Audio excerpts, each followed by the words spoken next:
Good afternoon, everyone, and welcome to today's water seminar. My name is Divya Parla, and I'm a Dean Student Ambassador for the UC Riverside School of Public Policy. I will be serving as your MC today on water conservation in the Colorado River Basin and Upper Basin perspective. This seminar is part of the water economics and policy outreach activities of the UCR School of Public Policy called Water Dialogue, Getting to Know Your Water Agency and Policy, which was founded by Dr. Mehdi Nimadi and Ariel Zinan, and currently led by Dr. Nimadi.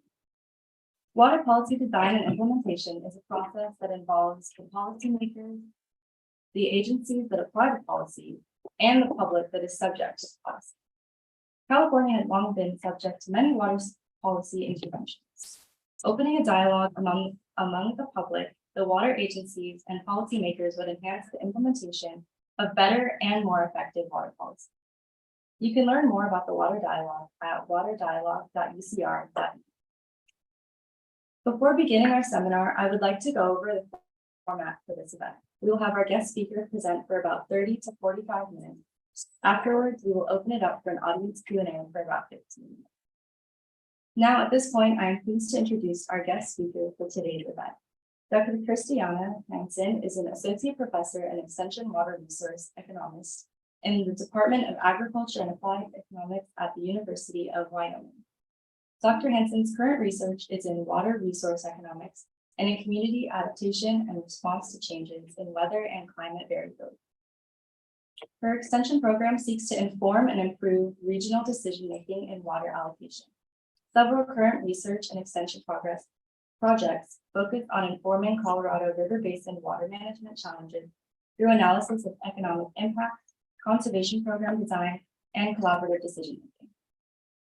Dr. Hansen contributes to the synergistic conversations on Western U.S. water management and climate adaptation through her involvement in the Colorado River Research Group, WYACT, the Western Water Network, and the Western Water Assessment. Dr. Hansen completed a PhD in agricultural and resource economics from UC Davis. Please join me in welcoming Dr. Hansen to the stage.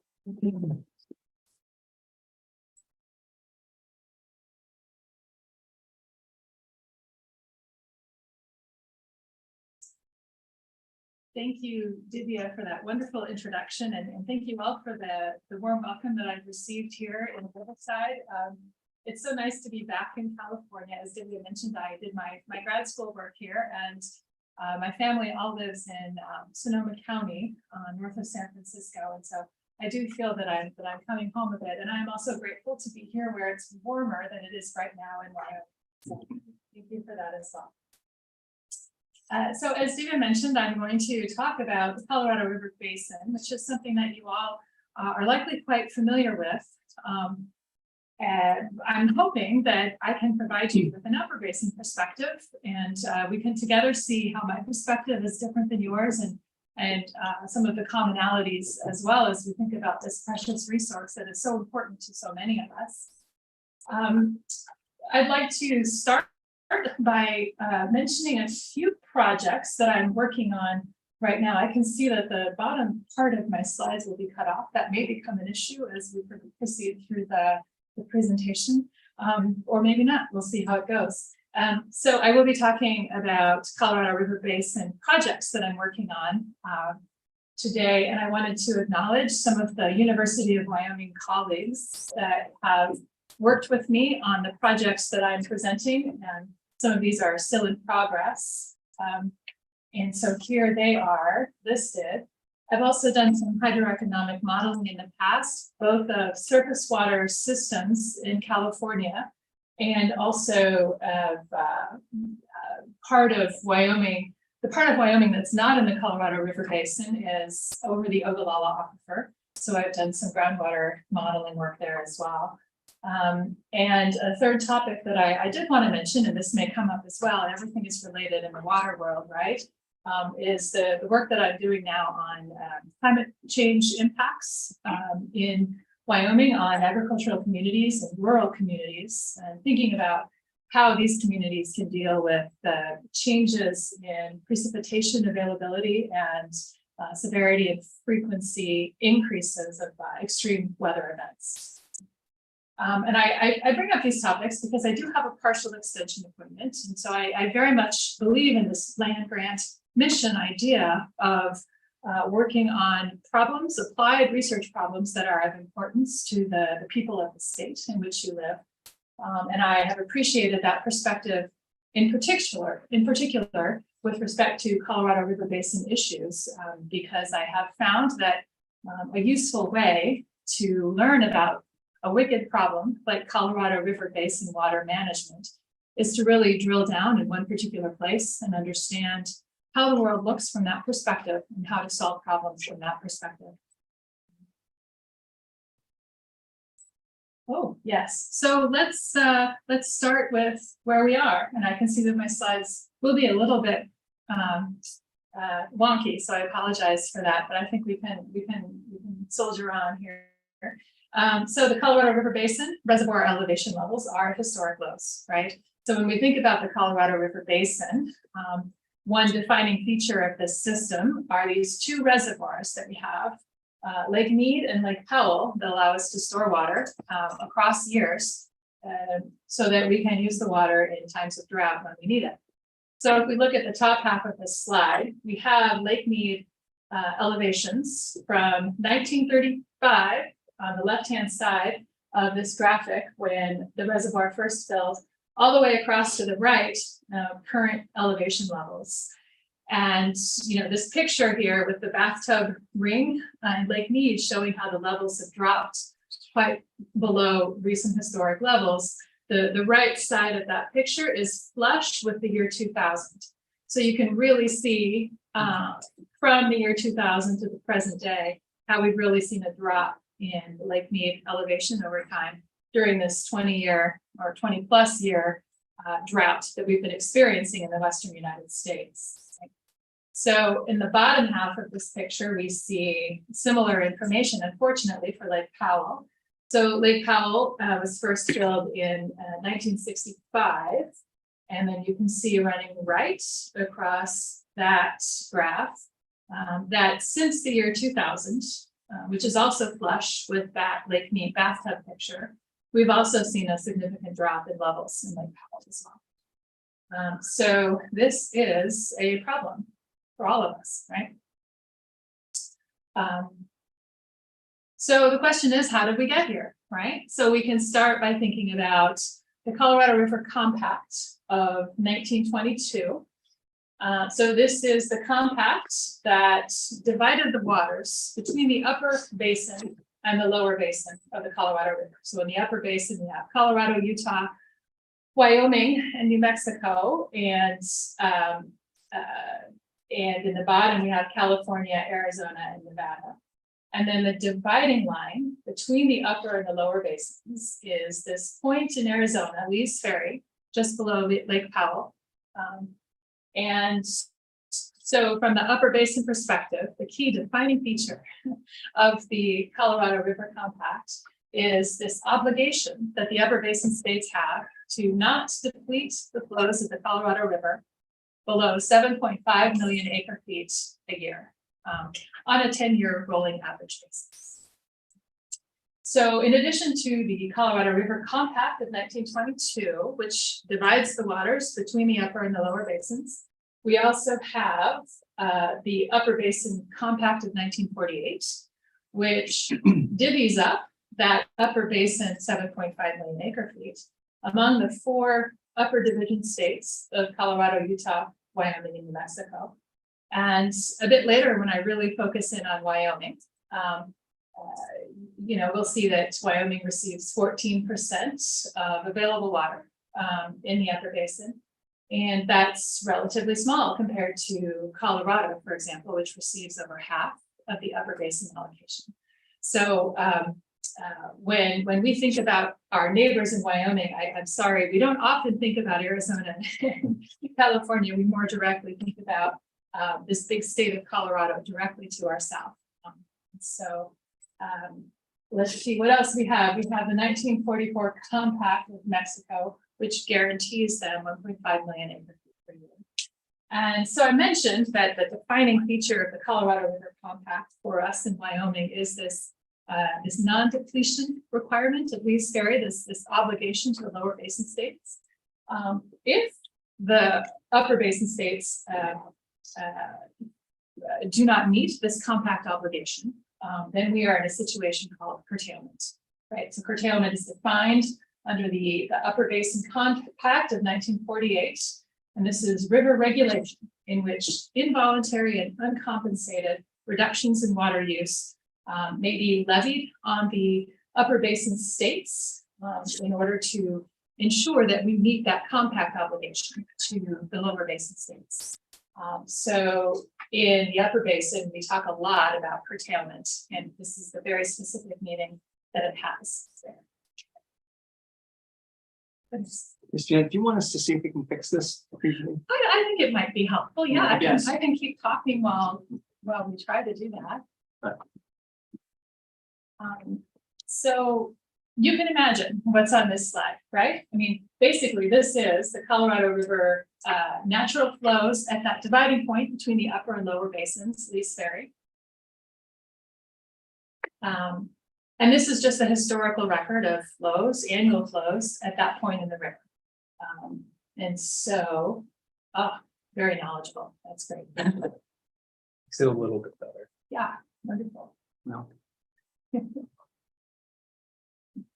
we try one of the other ratios? It'll help a lot. I did test the ratios and the screen doesn't fit. That's in the also. Yeah. What's that? This slide is also contained. Yes, it's curtailment, that's right. This is a form of curtailment we had not envisioned in 1922. You don't do it with the water, they'll do it with your slides. And so basically, we'll see once we can see the slide, I will say optimistically.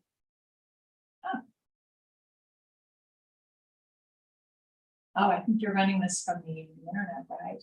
Yeah. There's a Wi-Fi issue and then the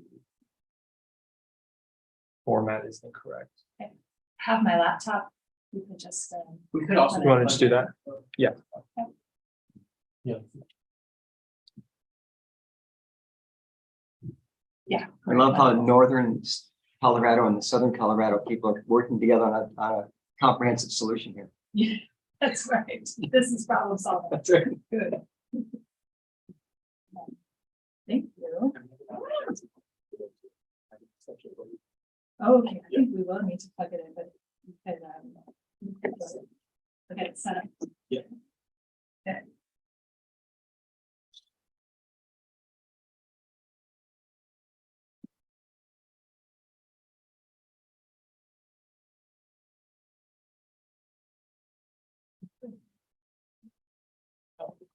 The question here. Oh.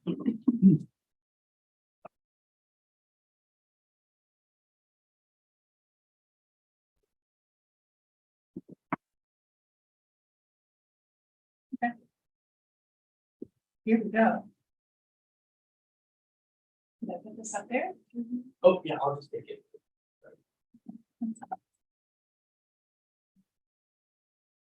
Well, while we're waiting, I mean, this is just more bad news, right? We know what this graph says here. So on the y-axis, we have acre feet flows through the river at that dividing point between the upper and the lower basins. And then along the x-axis, we have time, starting from close to the beginning of the 20th century and then moving on to the present day. And what we see is that the running average of flows is declining over time.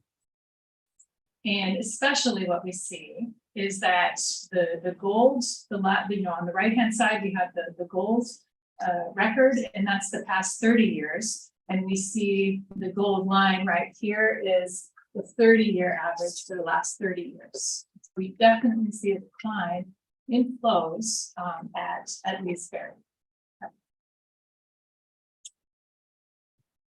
I think there should be. I wonder if I should.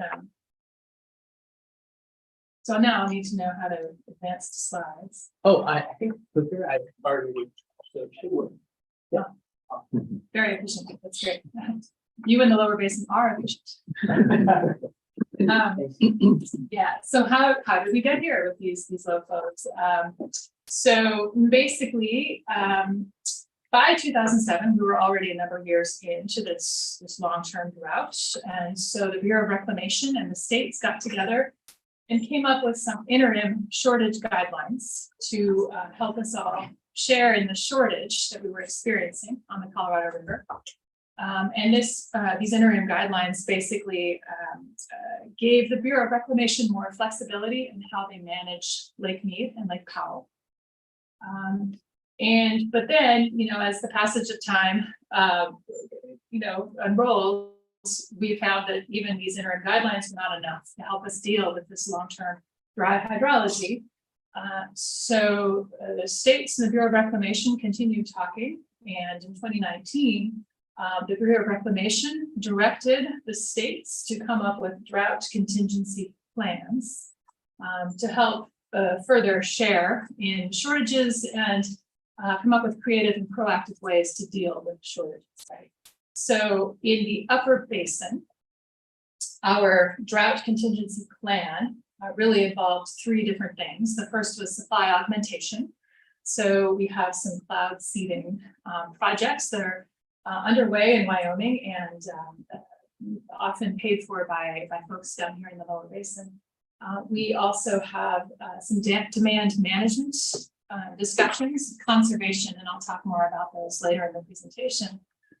But we also have drought reservoir operations agreements, right? And so this is ways to operate the reservoirs in the Upper Basin even more flexibly to help us get water to Lake Powell so that we can meet that compact obligation to the Lower Basin states. So even this is appearing not to be quite enough, right? So in 2022, the Bureau of Reclamation initiated a supplemental environmental impact statement, supplemental to the interim guidelines for near-term Colorado River operations. So these are basically emergency operations. How are we going to deal with these shortages in the short term before we get to 2026? Because those 2000 interim guidelines expire in 2026. And so we're not even sure we're going to get there without some additional action. Okay. So the last thing I'll mention in terms of current proposals for addressing this crisis that we're experiencing. In December, the Bureau of Reclamation instructed the 7 U.S. states on the Colorado River Basin to come up with a consensus proposal for a consensus alternative proposal to the supplemental EIS. Is there something that the 7 U.S. states can agree on that could be implemented in place of something that the Bureau of Reclamation mandates for emergency operations? So at the very end of January, 6 states came up with an alternative. And then California came up with its own alternative. And so the key provisions of the 6-state proposal from the Upper Basin perspective is that when Lake Powell is at 3525 feet in elevation, the Upper Basin will release up to 500,000 acre feet of reservoir storage through this drought reservoir operations agreement. And the Upper Basin will also consider additional voluntary reductions. So that's where we are right now. And as I mentioned, basically for us, the Colorado River Compact is all about this threat of curtailment, right? And so how close are we to curtailment? We don't know, of course. There are a couple of different ways to think about how to answer that question. The first answer is to take a look at how things are doing. And so I know this is hard to see from where you're sitting, but this is Lake Powell end of month elevations. And so here on the left, we have August 2022. And so this black line at the beginning is the very recent historical record. And then the large gold middle section is between now and 2026. And so this gold section here, these are traces that the Bureau of Reclamation has undergone simulations to kind of see what the elevations in Lake Powell are, conditional on various probabilities of precipitation and flows. Okay. And then on the right-hand side, where we have the gray, that's post-2026. So we don't know yet what reservoir operations will be post-2026. That is contingent on negotiations that will happen between now and then. But just thinking about this middle gold section here, we see that the gold line running through the cloud, and that's basically the 50% line. So, 50% of the traces that Bureau of Reclamation runs are below that line and 50% are above. And you can kind of see a dashed line towards the top. And for that dashed line at the top, 90% of the traces are below. And then you see a similar dashed line towards the bottom, and 10% of the traces are below that. So this is one way to think about the uncertainty that we're facing in terms of Lake Powell elevations over the next few years. And so now I have added to the same graph the blue line, which is 3,525 elevation. Okay, and so this is basically where we are right now. And then the green line below that is minimum power.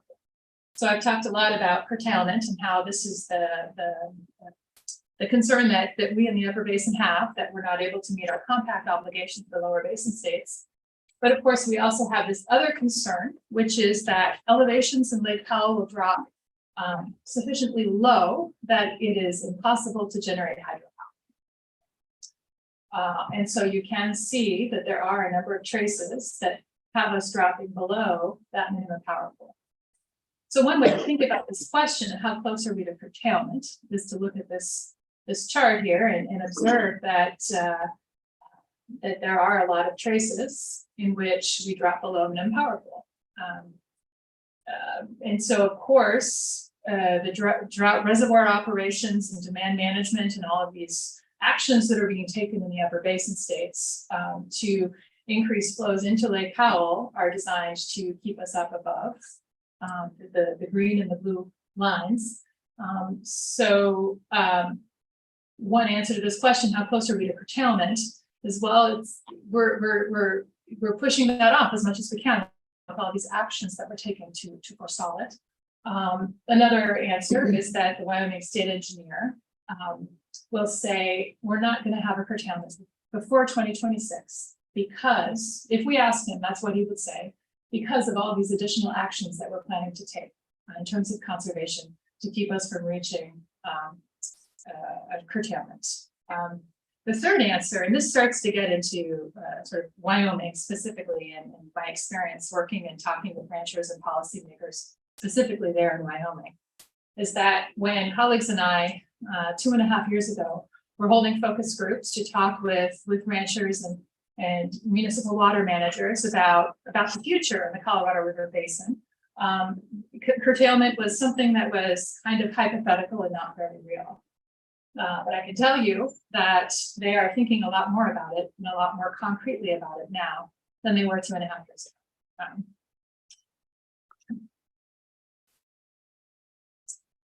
So yeah, let's hone in on Wyoming.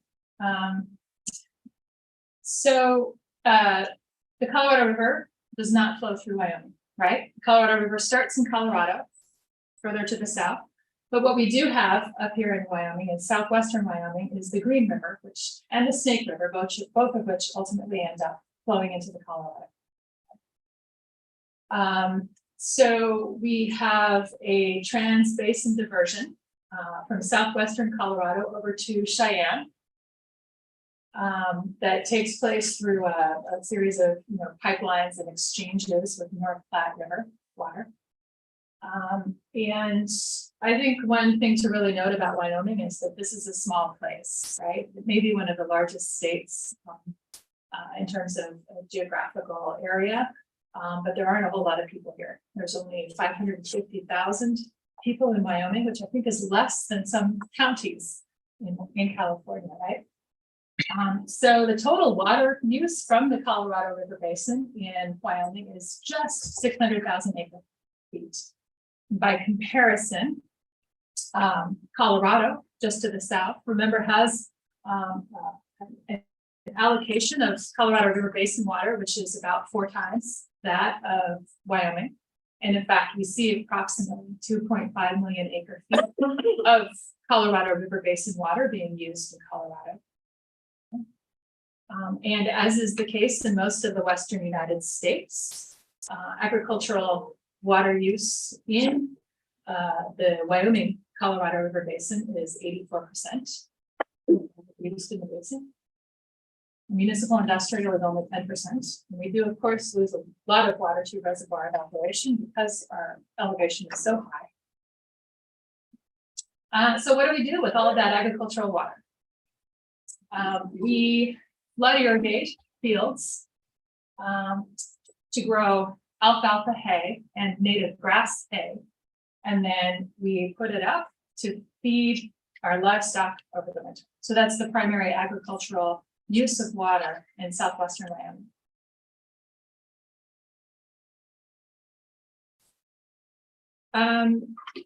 So I mentioned earlier, demand management is something that has been a big topic of discussion in Wyoming in recent years, as it has been down here as well, I believe.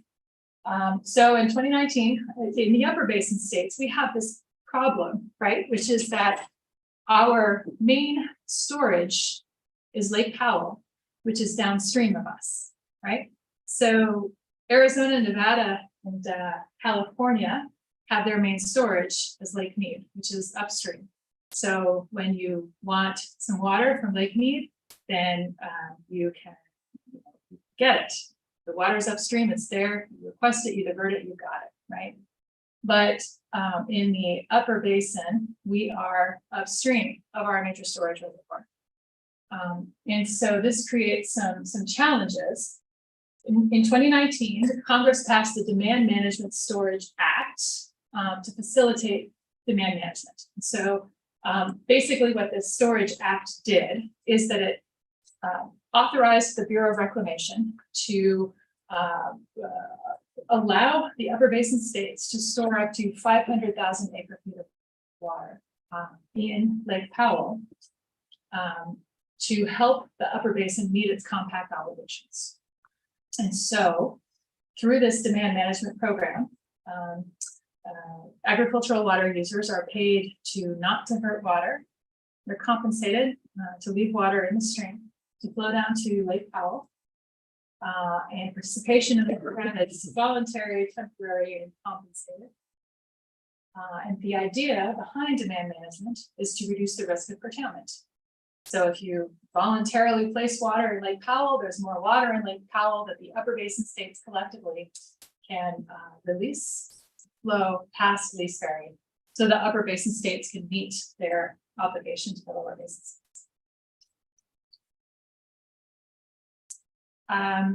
So now we have this threat of curtailment, which is more and more real. And we also have this possibility of demand management. This idea that you could voluntarily stop taking water in exchange for compensation and be paid for it. So in focus groups that we held with water users a few years ago, we had a lot of conversations about questions like, hey, ranchers, would you be willing to participate in a demand management program? So what are some of the pros and cons of that, right? So one of the pros is that you are compensated, right? It's a voluntary program, so presumably you would not agree to participate in this program unless you were paid enough to offset the costs of participating. You may also participate as a rancher because you feel that collectively, if everybody participates enough in demand management, you could actually forestall curtailment. And we did hear that. That is a reason, or a legitimate reason, to participate in demand management. Maybe you don't want to participate in demand management because even though your water is low value, right? Economic low value, used to produce alfalfa hay, native grass hay, it is still an input to a more profitable agricultural activity, livestock production. Perhaps you also don't want to share with the rest of the world that you are willing to forego the use of water for a little while, right? We do have this mentality in the Western United States, use it or lose it, right? If you have a water right, you need to use it, otherwise it may be taken away.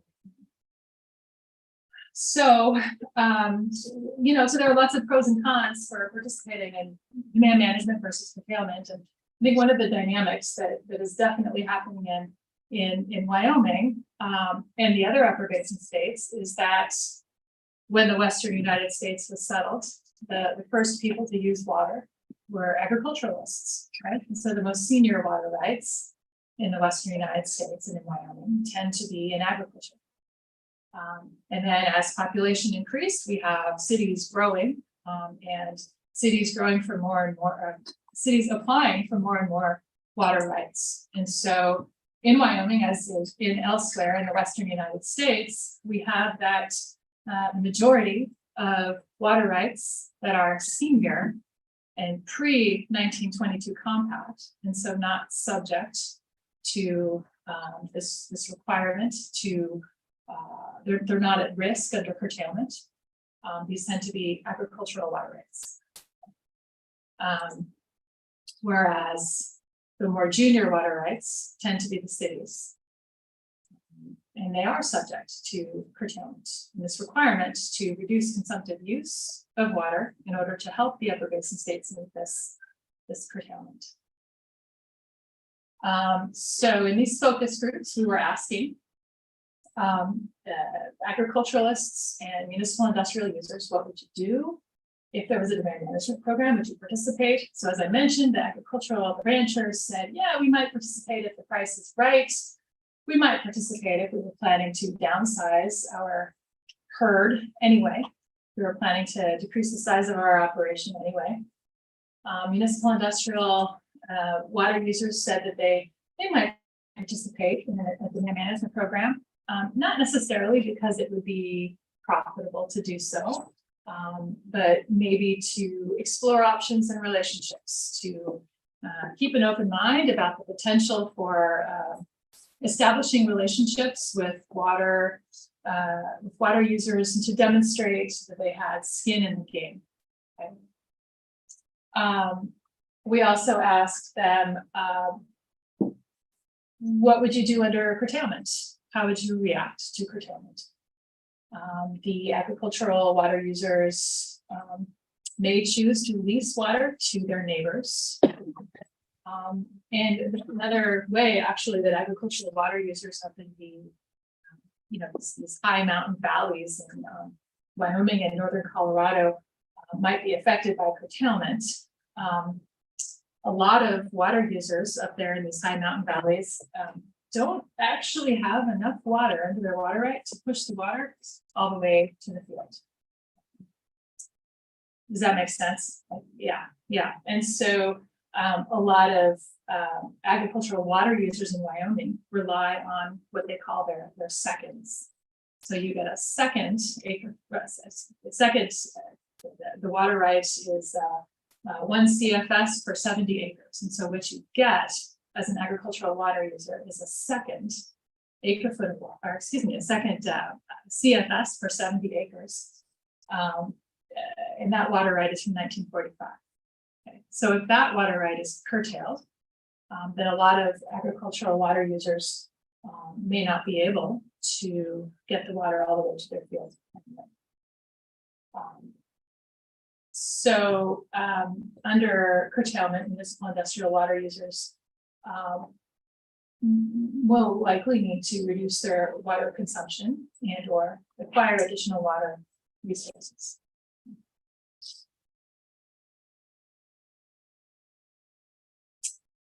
So that's the situation. We've got demand management, we've got curtailment. What are we going to do about this situation? How are people going to react under each of these scenarios? So we have some information on hand to help us understand how folks might respond. The first thing we have on hand is some experience from a pilot program that took place between 2015 and 2018.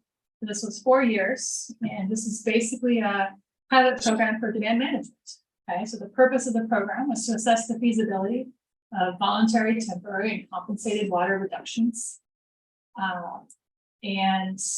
So in Wyoming, in the final year of the program, there were 23 projects that generated an estimated consumptive use savings of over 14,000 acre feet. That's an approximation. And the average price was $150 per acre foot. And the management practice that was undertaken was the split season fallow on grass and alfalfa hay. So this program demonstrated that agricultural water users were willing to be compensated to reduce their water use. And this was actually an open question at that point. There's a lot of reluctance to think about water transfers and leases, right? But in the final year of the program, there was more demand to participate in the program than there was money to pay everybody who was willing to participate. So what else? What other information do we have on hand? Well, a few years ago, we did a survey of ranchers in the Wyoming portion of the Colorado River Basin. We surveyed all of the ranchers in the basin. And we also had additional questions, right, for the handful of ranchers who had participated in this pilot. So overall, these 14 ranchers who participated in the survey, they reported being quite satisfied with the program. For the most part, they only had net positive things to say about the program. They generally reported that their household and county were about the same or better off as a result of the program, and that the county would be about the same or better off with an expanded version of the program in the future. They reported being happy with the financial benefits of participation. They reported that the program brought the community together and helped people to realize the value of the region's natural resource base. There were some negative comments, however. Participants did notice early drying up of hayfields, which is logical. They were putting less water on. And they also noticed negative yield impacts in the following year and concerns. They had concerns about the impacts of participating on their long-term water right. So this is concerns about abandonment of the water right. The program is temporary, so that should not have been a concern, but we certainly understand that they were concerned about that. So we also asked all of the ranchers if there was a voluntary program available to compensate producers for a reduction in irrigation, would you be interested in any of the following demand management practices? Okay. So here are some of the practices that we listed and asked them about. The most popular practice by far was investments that reduce water use by enhancing delivery systems. So 58% of ranchers say, yeah, I'd like to be more efficient. Okay. And so I know that, the flood irrigation method for irrigating hayfields is not particularly efficient, right? There is an interest in being efficient up there. The problem is the demand management, the structure of demand management can't allow for this kind of investment. It doesn't encompass that, because the focus in demand management in the Upper Basin has to be on consumptive use, reducing consumptive use because of the way the compact is written. And efficiency investments don't necessarily reduce consumptive use. So the second group of practices were basically collective action practices. So a lot of ranchers in southwestern Wyoming are willing to bear the risk of changes or variability in precipitation and flows from year to year. They just want to manage that themselves. So these practices were actually fairly popular.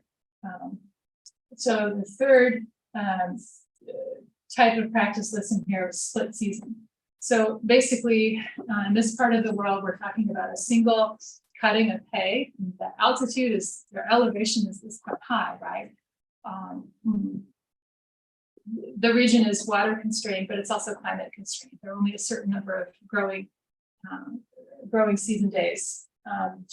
And so there's just a single cutting. And then what you do is after that, you turn your water off to harvest, and then you do not turn the water back on afterwards to wet the soil for the following year. So that's what that practice means. And that's relatively popular. People were willing to do that. But then these practices towards the bottom of the screen forego the use of any stored water, earlier harvest than normal, no irrigation on some fields for the whole year, no irrigation on the same fields for multiple years. These were very unpopular, which is logical because these really do have an impact on the overall operation if you're using that hay for livestock production.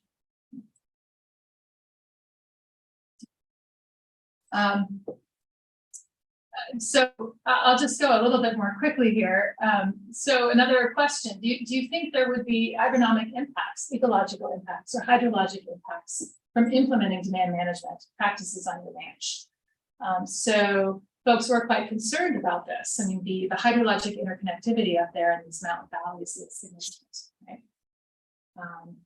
And so I also wanted to talk briefly about an economic impact study that we did because during this pilot program, stakeholders were quite concerned that, even though individual ranchers might decide to participate in this pilot program or demand management program, because it made sense for them from a profit perspective, anytime the rancher is in their fields, then they're not paying for harvest services, right? Or they're not paying to have their tractor fixed. So there are implications to the community as well as the individual operations. And so we took a closer look at this, and I think I've talked a bit about already about how we're talking about agriculture in these mountain valleys. And so I'll just leave it there. I do want to make sure that there's time for some discussion or questions. So in terms of the results of this study, what is the response of the region's economy to a shock, the shock of removing acres from hay production? So we basically looked at the results in terms of job value and added income. So the impacts to the economy depend entirely on how a producer responds to the reduction in hay production, right? So what do when they stop growing hay? Do they simply were they selling that hay to another region? In which case a 5% reduction in hay produced in the region results in a 5% reduction in the size of the agricultural economy. Excuse me, if they're reducing hay exports, we see a 3% reduction in the ag economy in response to a 5% reduction in acreage. If they simply purchase replacement hay, then a 5% reduction in hay acres simply results in a 5% reduction in the hay economy. But then here's the kicker: if they reduce their herd size, then we actually see a 7% reduction in the agricultural economy because that livestock production is more profitable, right? So one of the huge take homes from this pilot program experience in this study is that temporary demand management is better for the economy, right? In the exporting region than the kind of buy and dry that we often see, for example, in the Front Range of Colorado. So if you can make these changes to operations temporary, the economic impact is much less significant. Okay. So the final thing that I wanted to mention is that, thinking about these ag producers and these cities and industrial customers, water users who are thinking about what they're going to do in the event of demand management or curtailment, there are some tools that we have under Wyoming law to facilitate transfers, right, of water from agricultural water users to cities.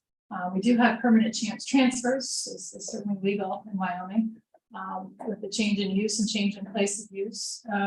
Nobody's talking about this, right?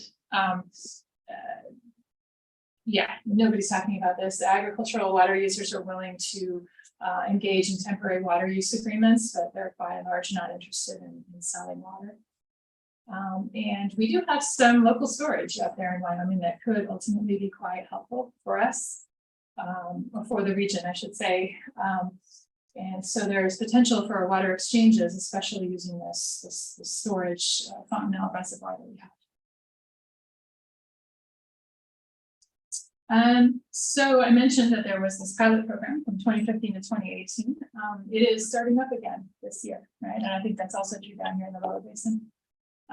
And so the state engineer's office has learned quite a lot about what may or may not work with agricultural water users, municipal water users who might want to participate in the demand management program. And so it'll be interesting to see what sorts of proposals they get this year, and what sort of interest there is in helping Wyoming develop creative and innovative ways to meet their demand management expectations about participation. So yeah, so there are some differences, right, between the Upper Basin and the Lower Basin. Certainly, I mentioned one of the differences that seems pretty important is where we sit relative to our major storage reservoir, right? So down here you have Lake Mead upstream, and up there in the Upper Basin, the main storage facility is downstream in Lake Powell. And what this means and how the compact is written is that the Upper Basin has always borne the risk of climate variability from year to year, because we don't have a big storage reservoir upstream to help us modulate water availability. But I am really struck, especially with the 6-state proposal, the consensus proposal that I mentioned earlier. I'm really struck by some of the similarities between the Lower and the Upper Basins, and certainly an appreciation that we all have for this precious resource, but also a recognition and an acknowledgement of the severity of the problem, and a willingness to roll up our sleeves and dig in and see what we can do, given our different relationships with the water and geography, to sort of help meet the challenge. Thank you.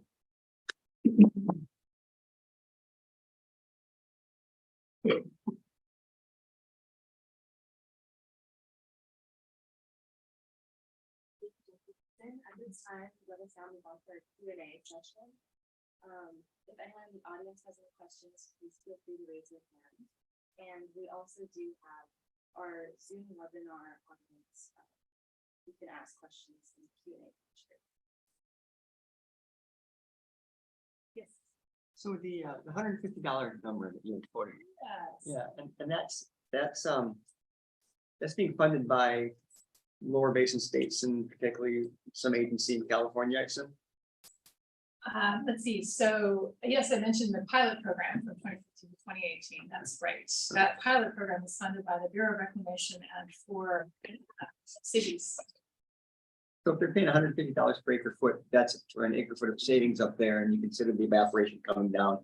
What does that come up to be? It's like Yeah, no, so that actually was one of my last minute questions this morning for somebody at the state engineer's office in Wyoming. Yeah. And I think we don't, so the Bureau of Reclamation has numbers for what those losses are coming from Wyoming, down to even just down to Lake Powell. But I think we all understand that we don't really have a good handle. okay. Yeah. I was surprised that you up there they account for evaporation, but down here we don't. Yeah, although, right, so it's just in the last year that the Lower Basin states have said, okay, evaporation is something we need to take into account. Is that right? The 6 states certainly do. Six One particularly doesn't. Yeah, depending on how it's dealt. Thank you very much. I have a couple of questions. The first one, can you explain me, please, because I don't understand it very well, how is the rule of the 10 years? The upper lower basin can provide for 10 years, the 7,400 or Yes. it's just one time in 10 years, or is every year that you can, find the compromise to give them lower the country? Yeah, so I think the question is about this, this obligation that the Upper Basin states have to deliver, well, 7.5 million acre feet per year to the lower basin. But that 7.5 million acre feet per year number is calculated on a 10-year rolling average basis. Okay. Yeah, so so we just look back at the historical record the last 10 years and see if on average 7.5 million acre feet, that's been the flows that we spent. And then So in case that the Upper Basin doesn't complain with this rule, what will happen?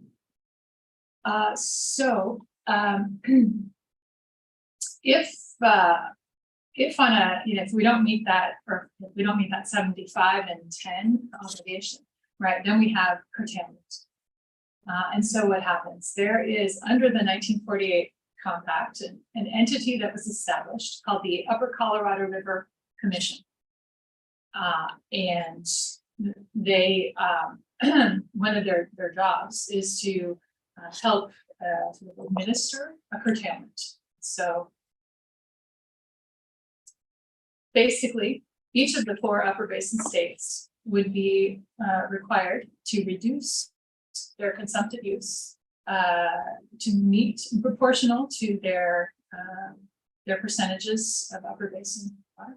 In proportion to their historical consumptive use. Their historical consumptive use in the year just before. Okay, that is the long term. It's something that is forever. With reduction. Until the problem is resolved. Okay. Only until the problem is resolved. Okay. Do you want to ask questions from Zoom? Yes. They ask, what inspired you to pursue water conservation in your career? Let's see. Yeah. So the question is, what inspired me to do well to look at water issues and think about water. Well, when I finished my undergraduate degree in Portland, Oregon, I had absolutely no intention of going to graduate school. Sorry to all the professors here. To be awake. So I went to work in the electricity industry in the Pacific Northwest, and I was supposed to be working on wholesale power rates for electricity, but I found myself much more interested in thinking about how we allocate water, because in the Pacific Northwest at that time, over half of electricity was from hydropower. And there were lots and lots of discussions then about whether we should be allocating water for fish or agriculture or flood control or electricity. And so I thought those issues were pretty interesting. So I decided to go back to school to study more about water.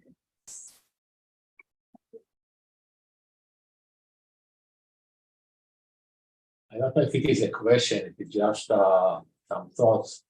So you described 2 situations, one where the individual users and states or farmers or urban centers voluntarily reduce or conserve water. They are compensated for it. That's right. Then the doomsday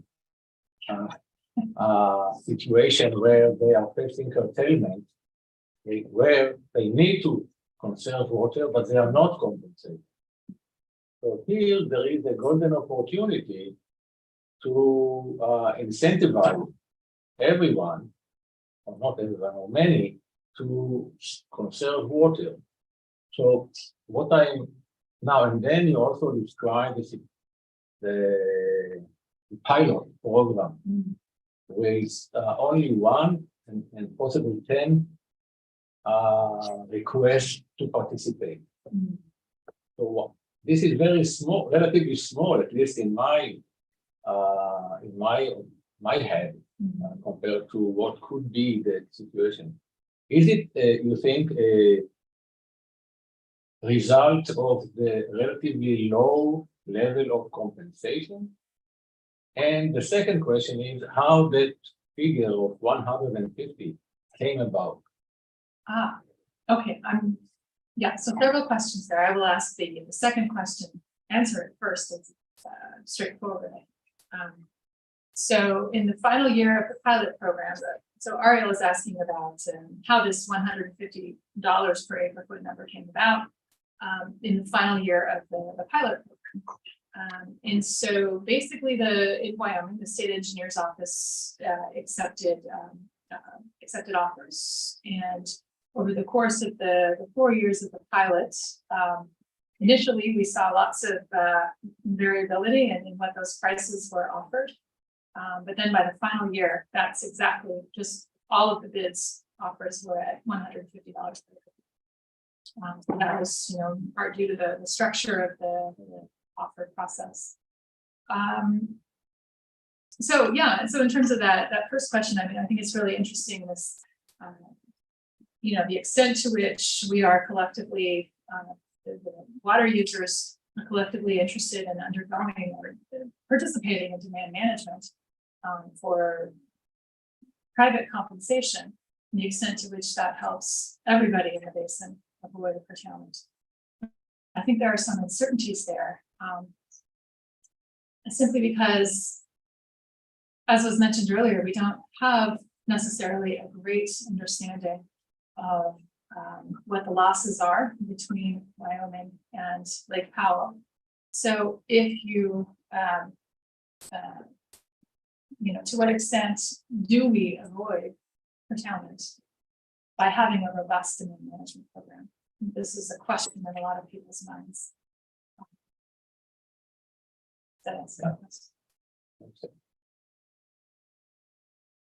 Any other questions?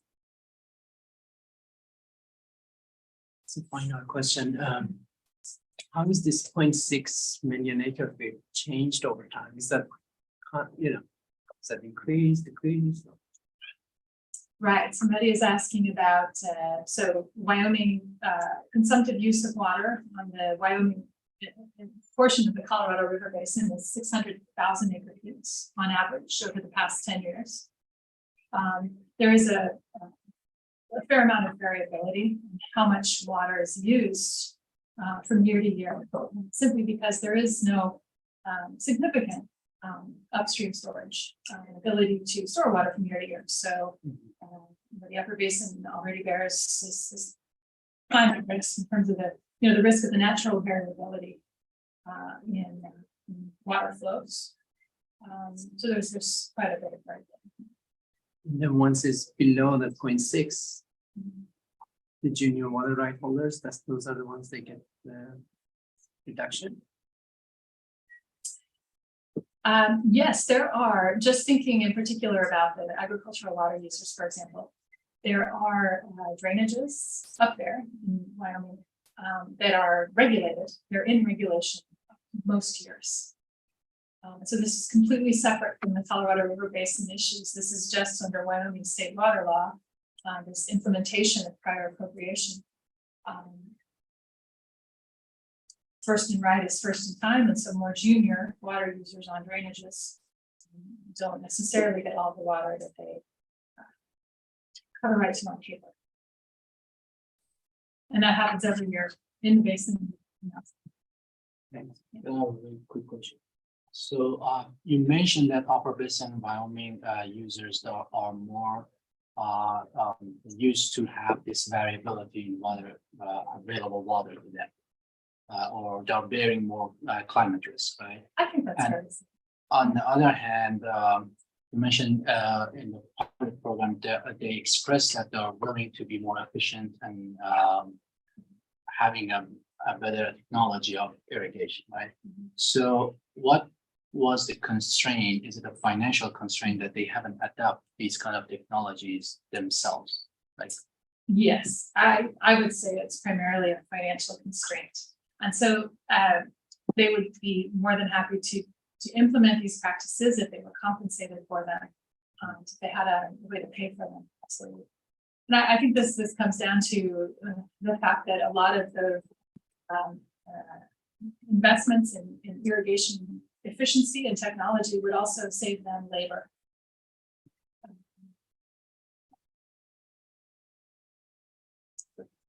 Thank you very much. Okay, thank you all.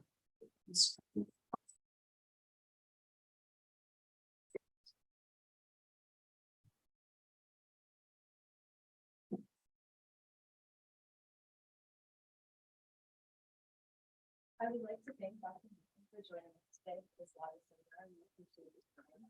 Thank you as well to our audience members for being with us today. And we hope you will join us at our next water seminar next Wednesday, March 1st, when Dr. Michael Hennigan from Arizona State University will talk about Southern California's water, getting serious about the economics. You can learn more about events like these hosted by the UCR School of Public Policy by visiting our website at spp.ucr.edu. While you're there, you can also learn about our Masters of Public Policy program and our newly launched combined BA MVP program. Additionally, you can also listen to or watch our official podcast series, Policy Chats. Thank you again for joining us. We wish you all a great rest of the day.